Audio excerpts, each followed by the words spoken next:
Como, that I don't know anything. These guys say, oh, there you go. See, he has to tell me this number, then I can look it up. So if you see a picture of something, just let me know. We were looking at the Bubble Nebula earlier. It's cool as shit. I got stuff. I'm in my backyard, scared. It's late. I slept.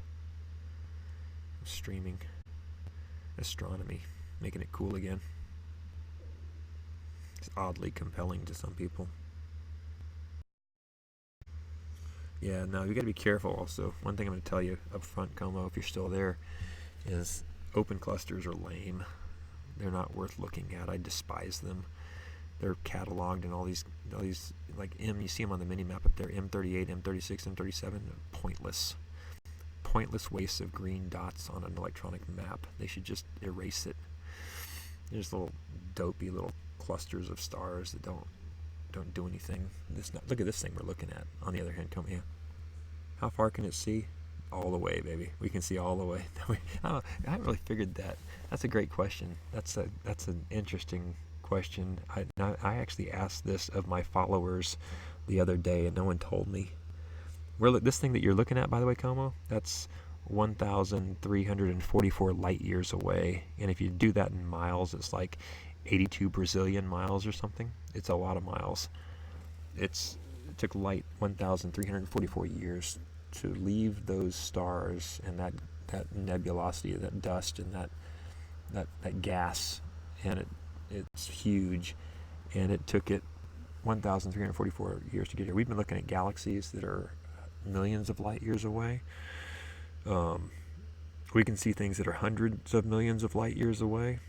It took the light 100 million years to get here. Dinosaurs were walking around when that light was leaving those galaxies, and it's just pulling in, taking a pit stop here on our camera. So we're seeing stuff hundreds of millions, maybe billion. I can see a billion light years away with this scope.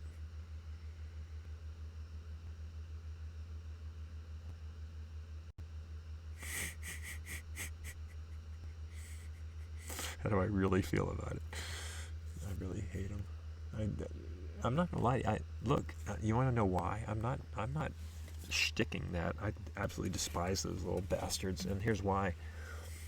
My first scope was a Jason Comet 480, which is a 76 millimeter scope that I had as a 8-year-old kid, and didn't know anything about astronomy, but I learned that I could star hop. I had these big maps, and I could trace out stars, and I could go from one star to the next, and I had these maps that had M37, M38, and so I knew that those were objects of interest. So, like, what are we here? What's this M42? I think M42 is the Orion. Yep, so I'd see M42, and I'd go to it, and I wouldn't see that, but I'd see something decent. It'd be interesting. It'd be like a little fuzziness through my little telescope, and I loved it. And I said, "This is awesome. This is something I want to do. This is something I want to one day stream on Twitch and make cool again." That was 40 years ago when I was saying that. And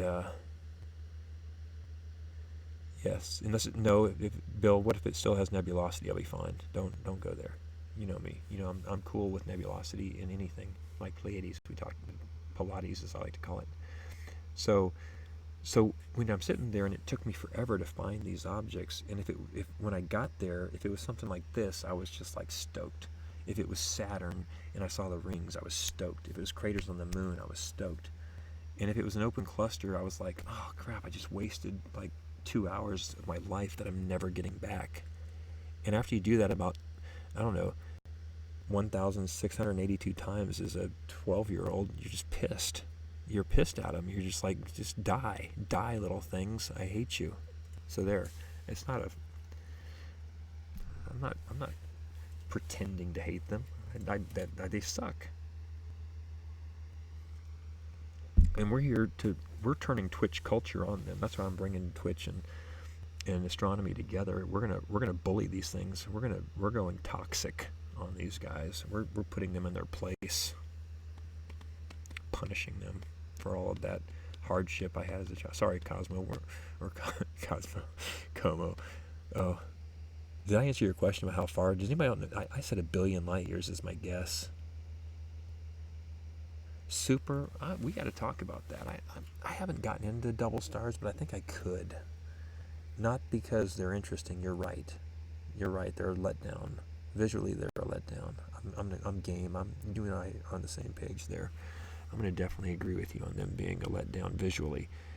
The thing I like about splitting double stars is testing the quality of your optics. So if you get like a badass Takahashi 130 triplet, I don't know if they even make one, just some really cool telescope like that, and you've got some really nice eyepieces and some Barlow lenses, and you just kind of go out and your goal is just to see, kind of like Como's question, how far can you see? Well, how precisely can you see? How what are the closest stars that you can split and resolve into two stars, given the diffraction limiting nature of the optics that you're dealing with? And that to me has an appeal to it. But you're right, it's not because fragging fragging open clusters since 2019, since 6 days ago. We've been fragging open clusters. We're bringing these suckers down. No one has ever thought to do that. Yeah, I get it. I get it, super. I'm not going to fight you on that, because the root of your argument is solid. Um, but here's the thing: Messier didn't catalog those, right? He didn't trick us with those. So it's not like you spent all day looking for something cool and you saw that. I mean, you went to that and you saw that, so you get what you deserve, kind of. So you can't really criticize him for that. It's kind of your fault, I'm thinking, super. I'm going to blame that on you. I think you got to take ownership of that. Yeah, you got to own that. That's on you, not on them.